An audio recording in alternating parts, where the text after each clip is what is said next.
আমার মনে হয় এটা তোমাদের অধিকাংশের সাথে এটা হয়েছে হয়তো। সেটা হচ্ছে এটাই যে আমার কালকে একটা রিলেটিভ ছিল, ঠিক আছে, সে আমাকে বলছে তোমার মোটোটা কি, বলছি যে আমার ইউটিউবার একটা শখ আছে, এটা আমার মোটো।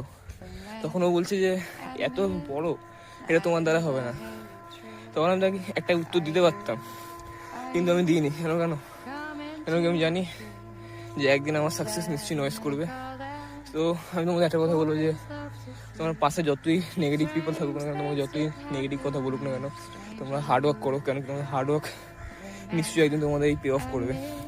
সো কখনো নিজেকে গিভ আপ করতে দিও না, হার্ডওয়ার্ক করো, নিজে পুশ করো, নিজেকে পেন দিয়ে সহ্য করতে শেখো, সাফারিং করো, চ্যালেঞ্জিং করো, তবে তুমি একদিন সাকসেসফুল হবে লাইফে।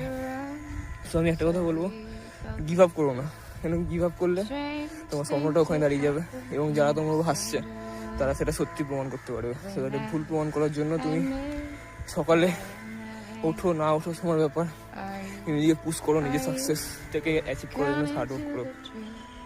তুমি সাবস্ক্রাইব করো কি ফলো করো তোমার ব্যক্তিগত ম্যাটার, কিন্তু তোমাকে মোটিভেট করা আমার কাজ, এবং নিজেকে মোটিভেট করার কাজ কিন্তু মোটিভেশন হয় না।